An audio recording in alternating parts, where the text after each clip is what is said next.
Shalom Bapak Ibu Saudara yang kekasih di dalam Tuhan. Mari kita siapkan hati kita untuk masuk dalam hadirat Tuhan, untuk memuji Tuhan. Sebelumnya mari kita di dalam doa. Bapak, kami bersyukur kepadamu Tuhan. Kami boleh ada sebagaimana kami ada saat ini Tuhan. Itu semua karena kebaikan Tuhan, karena kemurahan Tuhan, kasih karunia Tuhan dalam kehidupan kami. Dan sebelum kami mulai ibadah kami ini Tuhan, biar Engkau yang mengambil alih ibadah kami dari awal, pertengahan hingga akhir Tuhan. Biar Tuhan lawatanmu terjadi dalam setiap rumah-rumah yang ada Tuhan, dimanapun jemaatmu Tuhan ikut ibadah ini. Dan kami percaya hadirat Allah memenuhi kami. Kami mulai ibadah kami ini hanya di dalam nama Yesus. Haleluya, amin.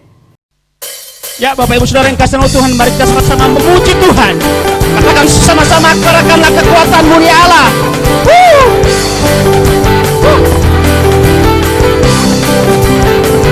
Ya, katakan sama-sama, kekuatan-Mu ya Allah, tunjukkanlah kuasa-Mu ya Tuhan, serahkan musuh-Mu, selamatkanlah umat-Mu, Allah dahsyat di tempat. Oh, kerahkanlah kekuatan-Mu, kerahkanlah kekuatan-Mu ya Allah,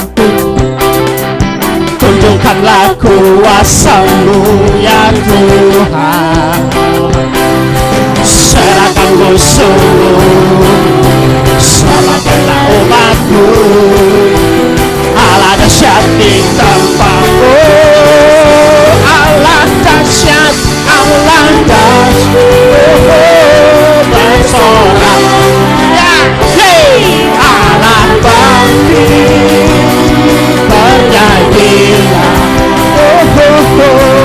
musuh dikalahkan, umat dibebaskan, Allah dahsyat di tempat.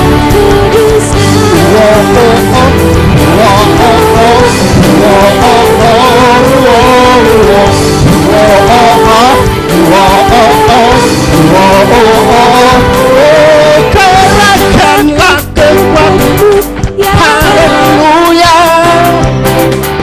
tunjukkanlah kuasa-Mu, serahkan musuh-Mu, selamatkanlah umat-Mu, Allah dahsyat.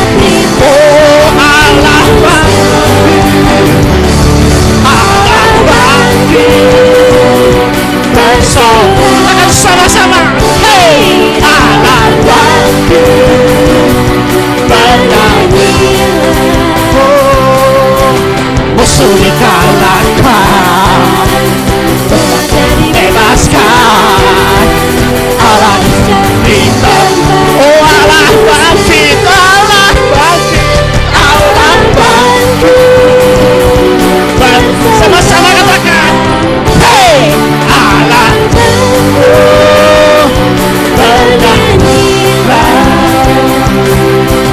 musuh dikalahkan, umatnya dibebaskan, Allah dahsyat di tempat kudusnya, Allah dahsyat di tempat kudusnya, Allah dahsyat di tempat kudus, Allah dahsyat di tempat kudus, Allah dahsyat di tempat kudusnya.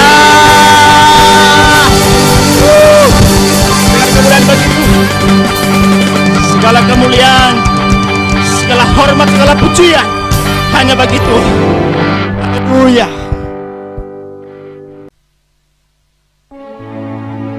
Bapak Ibu Saudara yang kekasih di dalam Tuhan, mari kita siapkan hati kita mendengar firman Tuhan. Buka hatimu, biarkan Tuhan berbicara bagi saudara lewat firman-Nya. Oh,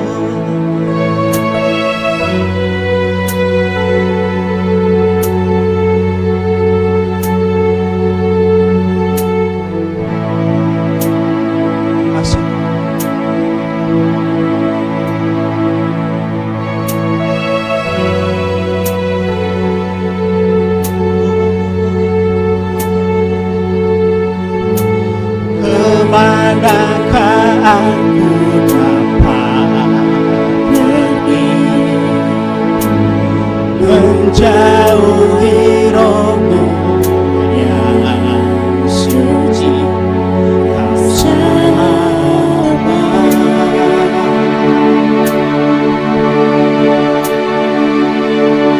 kau dekat,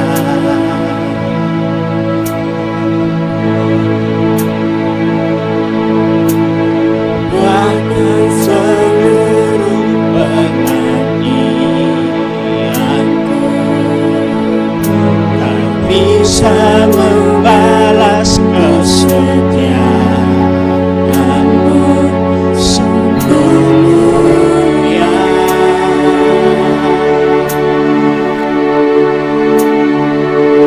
Dan berharga, katakan sama-sama, sungguh besar, sungguh besar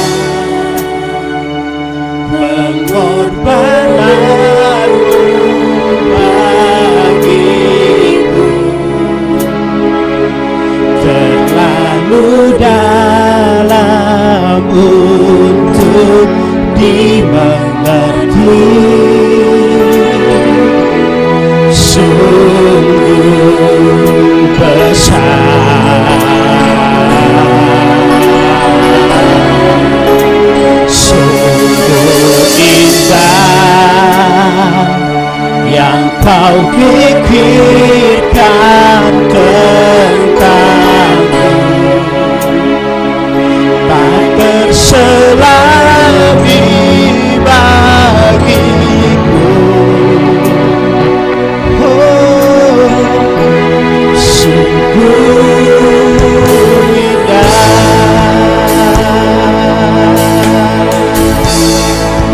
Haleluya, puji Engkau Tuhan. Kemanakah aku dapat pergi,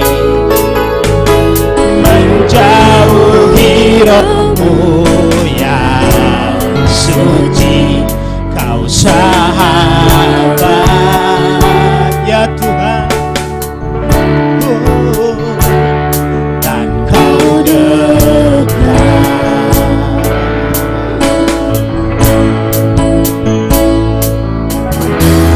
bahkan seluruh pengertianku tak bisa membalas kesetiaanmu sungguh mulia.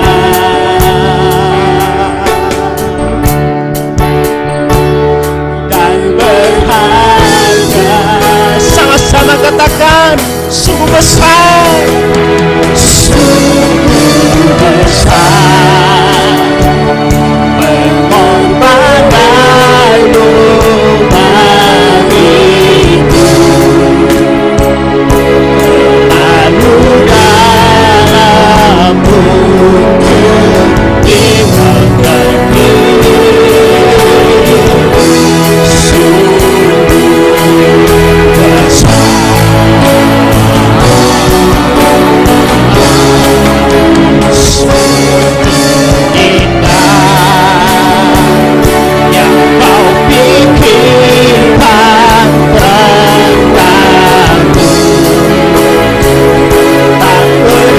selami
dengan bahasa yang sederhana.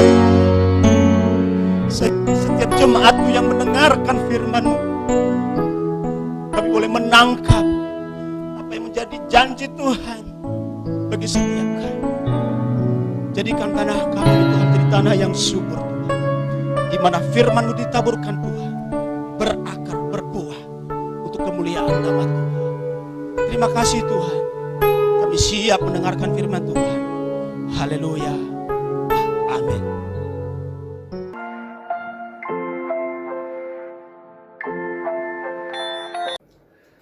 Shalom, selamat pagi Bapak Ibu Saudara Jemaat GB Gilgal Pondok Gede. Apa kabar?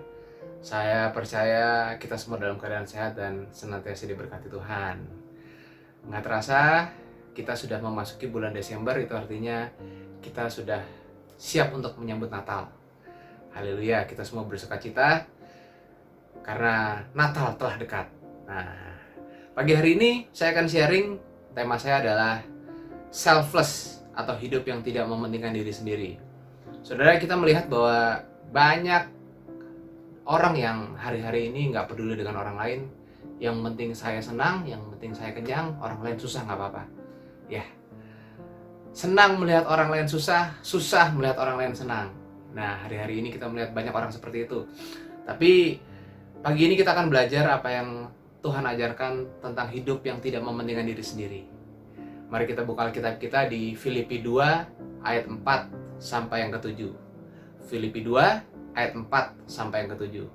Dan janganlah tiap-tiap orang hanya memperhatikan kepentingannya sendiri, tetapi kepentingan orang lain juga.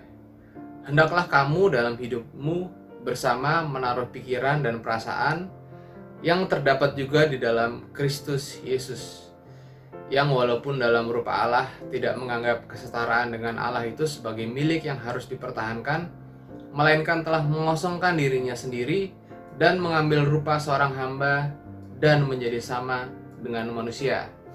Saudara, saya percaya kita semua senang dengan perayaan Natal yang besar. Kita bersukacita kalau ada perayaan Natal yang megah, yang mewah, itu membuat kita senang. Tapi tahukah saudara bahwa Natal sesungguhnya memiliki arti yang berbeda?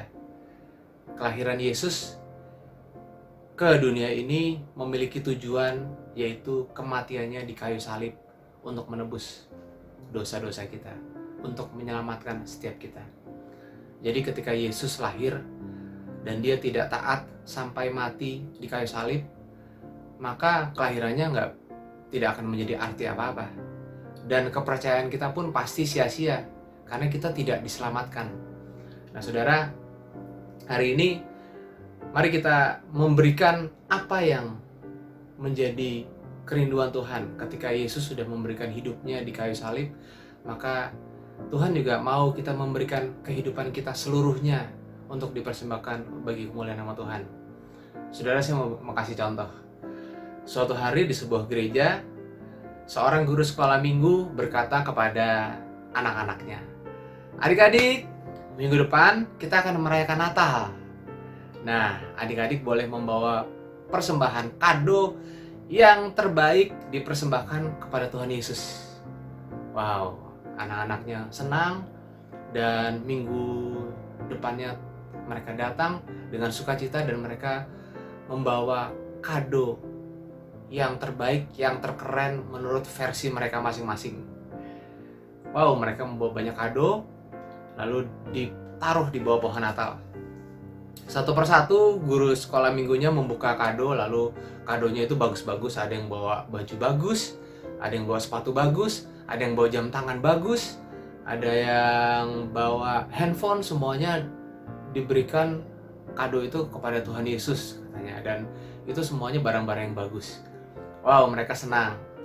Dan menjelang acara sudah mau selesai, tiba-tiba guru sekolah minggunya melihat ke pojok dan ada sebuah kado yang besar yang nggak tahu itu punya siapa. Lalu gurunya menghampiri kado itu dan dibuka kado yang besar. Tiba-tiba seorang anak sekolah minggu keluar dari kado itu. Dan guru sekolah minggu berkata kepada anaknya, "Nah, apa yang kamu lakukan?" Dia bilang, "Bu, saya juga kepengen memberikan kado buat Tuhan Yesus, tapi saya nggak punya uang, saya dari keluarga yang miskin. Jadi saya berikan aja diri saya sebagai kado untuk Tuhan Yesus." Lalu gurunya berkata, "Nak, inilah hadiah yang terbaik yang Tuhan mau, yaitu diri kita, hidup kita diberikan kepada Tuhan." Saudara, Tuhan mau yang terpenting adalah hidup kita. Kita bisa bawa hal-hal yang baik, kita bisa bawa barang-barang yang bagus, mungkin kita bisa menyumbang uang yang banyak. Tapi Tuhan sesungguhnya kerinduannya adalah hidup kita yang dipersembahkan untuk kemuliaan nama Tuhan. Nah, saya akan bagikan 3 hal apa yang perlu kita lakukan supaya hidup kita itu tidak mementingkan diri sendiri atau selfless. Yang pertama adalah hati yang percaya. Hati yang percaya. Mari kita buka Matius 2 ayat 1 sampai yang kedua. Matius 2 ayat yang pertama sampai yang kedua. Sesudah Yesus dilahirkan di Bethlehem di tanah Yudea, pada zaman Raja Herodes, datanglah orang-orang Majus dari timur ke Yerusalem dan bertanya-tanya, "Di manakah dia, raja orang Yahudi yang baru dilahirkan itu? Kami telah melihat bintangnya di timur dan kami datang untuk menyembah dia." Nah, saudara-saudara, orang Majus datang dari negeri yang jauh untuk menyembah Tuhan Yesus. Tapi ketika dia berjumpa dengan Tuhan Yesus, maka mereka tidak menemukan tanda-tanda fisik bahwa Yesus adalah raja. Kenapa? Yesus tinggal di rumah yang sederhana, orang tuanya adalah tukang kayu biasa, lahirnya pun di kandang domba, di tempat yang sederhana. Secara fisik mereka tidak melihat tanda-tanda raja dalam diri Yesus. Saudara, hidup kita ketika mengikuti Yesus, sebenarnya kita tidak bisa mengandalkan penglihatan fisik kita. Kita nggak bisa mengandalkan apa yang kita lihat saat ini. Kenyataan akan selalu berbeda dengan harapan. Ya, hari-hari ini pasti banyak orang yang kecewa dengan kenyataan. Kita masih ada dalam pandemi COVID-19. Ekonomi juga lagi merosot. Mungkin banyak yang terkena dampak. Ada orang yang gajinya dipotong, usaha omsetnya turun, ada yang kehilangan pekerjaan. Wow, kenyataan sangat buruk mungkin. Tapi kembali ke orang Majus. Orang Majus yakin bahwa Yesus adalah raja. Karena apa? Karena dia melihat bintang yang ada di atas. Bintang yang dia percaya bahwa Yesus itu adalah raja. Nah, saudara, kita juga sama. Ya, ketika kita hanya melihat kenyataan, maka kita akan kecewa. Tapi ketika kita melihat bahwa Yesus adalah sumber pengharapan kita, Yesus adalah Tuhan yang bisa kita andalkan, Yesus adalah pribadi yang selalu menolong kita melewati setiap masa-masa sulit, kita nggak perlu kecewa sama kenyataan yang kita lihat. Karena yang kita lihat adalah Yesus, Tuhan kita, yang selalu menolong, yang selalu memberikan pengharapan baru dalam hidup kita. Hati yang percaya kita perlukan, karena kita tahu bahwa menghadapi kenyataan itu nggak gampang. Saudara, saya kasih contoh lagi, saudara. Seorang petenis berkulit hitam namanya Arthur Ashe. Dia adalah seorang juara Wimbledon, ya, salah satu turnamen paling bergengsi. Nah, suatu hari Arthur Ashe terkena serangan jantung, lalu dia kehabisan darah, lalu dia diberikan transfusi darah. Nah, ternyata transfusi darah yang diterima Arthur Ashe itu mengandung virus HIV. Lalu Arthur Ashe mengidap HIV bukan karena dia melakukan dosa, tapi karena transfusi darah yang salah. Entah dari siapa dia dapat transfusi itu. Lalu Arthur Ashe semakin kurus, badannya semakin sakit, dan dia tahu dia akan meninggal. Seorang teman datang sama Arthur Ashe dan berkata, "Arthur, apakah kamu gak pernah berdoa dan bertanya sama Tuhan, why me? Kenapa saya?" Lalu Arthur S berkata begini sama temannya, di dunia ini setidaknya ada 50 juta orang yang ingin bermain tenis. Dari 50 juta, hanya 5 juta yang diberikan kesempatan untuk menjadi petenis. Dari 5 juta, hanya 500.000 orang yang menjadi petenis profesional. Dari 500.000, hanya 50.000 orang yang bertanding di kejuaraan bergengsi. Dari 50.000, hanya 5.000 orang yang bertanding di Grand Slam. Dan hanya 50 orang yang bisa masuk Wimbledon. 4 orang masuk semifinal, 2 orang masuk final, dan 1 orang juara. Sayalah yang pernah menjuarai Wimbledon. Tapi ketika saya menjuarai Wimbledon, saya nggak pernah kok tanya sama Tuhan, Tuhan, why me? Kenapa saya yang juara?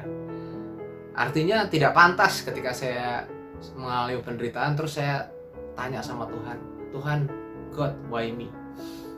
Jadi Arthur selalu senantiasa bersyukur dan percaya bahwa Tuhan berkuasa untuk memberikan selalu yang terbaik dalam hidupnya. Saudara, terkadang ketika kita diberkati, kita dapat promosi, kita dapat naik gaji, atau diberkati hal-hal yang baik, kita nggak pernah tanya, Tuhan kenapa saya yang dapat? Tapi ketika kita dapat masalah, sakit, penderitaan, kadang-kadang kita tanya, Tuhan kenapa saya? Percayalah bahwa apa yang Tuhan lakukan, baik atau buruk mungkin menurut kita, semua Tuhan lakukan yang terbaik, dan Dia berkuasa untuk menolong kita, memberikan yang terbaik dalam kehidupan kita. Amin, saudara. Yang kedua adalah hati yang rendah. Hati yang rendah. Saudara, orang Majus datang sama Tuhan Yesus, dan mungkin ketika kita mendengar tentang cerita orang Majus, yang ada dalam pikiran kita adalah persembahan emas, kemenyan, dan mur. Tapi sesungguhnya persembahan yang utama bukanlah emas, kemenyan, dan mur. Orang Majus datang dari daerah yang jauh. Ada yang dari Arab, ada yang dari India, ada yang dari Persia. Mereka raja-raja dari tempat yang jauh. Mereka datang berjalan kaki karena mendengarkan nubuat tentang Yesus. Maka mereka berjalan serombongan untuk berjumpa dengan Yesus. Saudara, tahukah saudara bahwa mereka datang, ketika mereka bertemu Yesus, mereka langsung menyembah Tuhan Yesus. Dan poin saya adalah mereka bukan orang yang sembarangan. Mereka adalah raja-raja, mereka adalah orang yang berkedudukan tinggi, mereka adalah orang yang punya pengaruh, tapi mereka menanggalkan semuanya ketika mereka berjumpa dengan Yesus dan mereka menyembah Tuhan Yesus. Ini adalah contoh yang baik buat kita. Ya, kadang-kadang itu kita susah untuk menyembah, untuk dekat sama Tuhan, karena banyak mungkin fasilitas dalam kehidupan kita.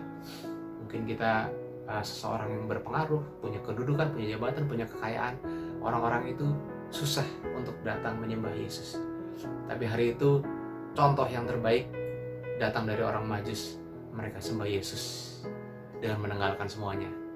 Ya, Alkitab katakan bahwa di Matius 2 ayat 10-11, Alkitab katakan, ketika mereka melihat bintang itu, sangat bersukacitalah mereka.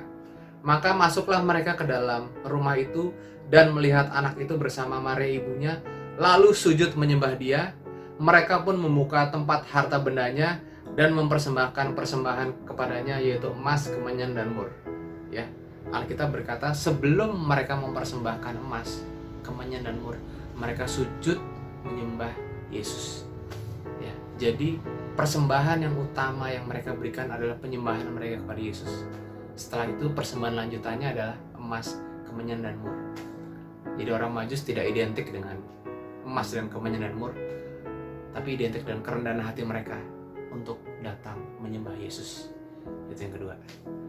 Yang ketiga adalah hati seorang murid. Ya, hati seorang murid.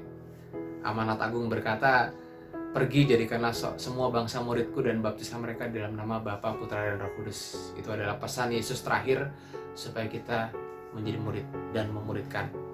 Saudara, saya percaya menjadi seorang murid itu bukan perkara yang mudah. Ya, murid itu harus teruji dalam kehidupannya. Murid itu beda dengan pengikut. Ya, pengikut itu nggak teruji, tapi murid teruji. Saya mau jelasin perbedaannya. Murid atau pengikut itu berdoa supaya Tuhan selesaikan masalahnya. Tapi murid berdoa untuk jadi jawaban bagi sekitarnya. Saudara, pengikut itu selalu berdoa, Tuhan selesaikan masalah saya, Tuhan tolong saya, Tuhan bukain jalan buat saya, Tuhan pokoknya saya harus dijawab doanya. Fokusnya pada diri sendiri, itu pengikut. Tapi murid beda. Murid selalu berdoa, Tuhan jadikan saya jawaban bagi orang lain. Mereka berdoa supaya dengan adanya dia, orang-orang bisa mendapat berkat, orang-orang bisa mengenal Yesus. Itu murid yang pertama. Yang kedua, pengikut cuman mau apa yang Tuhan punya. Tapi murid melakukan apa yang Tuhan mau. Saudara, pengikut fokusnya cuman berkat. Pengikut selalu minta berkat sama Tuhan. Tuhan berkati saya. Tuhan tolong saya. Tuhan, saya mau pengen naik gaji. Tuhan, saya pengen dipromosi. Tuhan, saya pengen rumah. Tuhan, saya pengen mobil.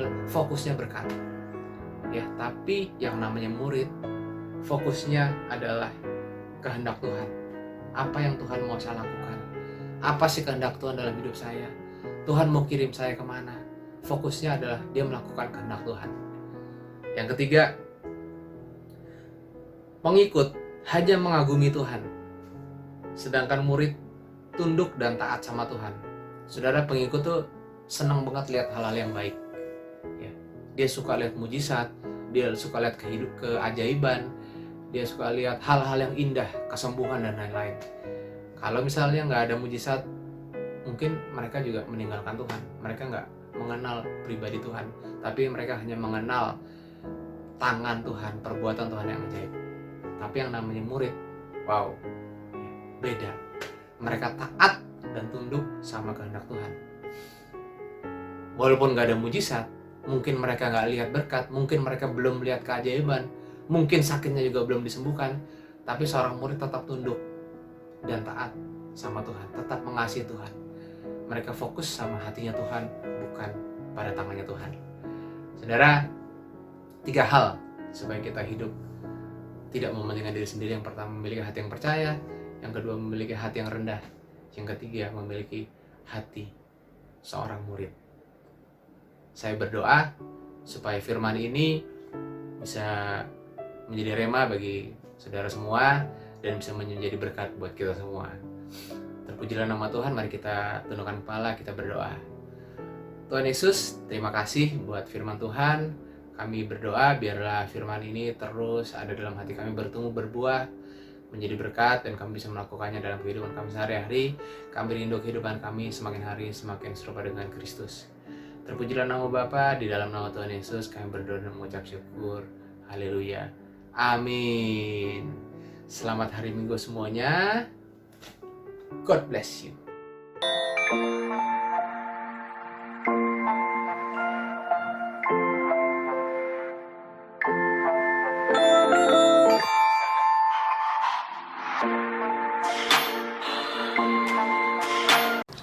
Saudara yang kekasih di dalam Tuhan, ibadah kita sudah selesai.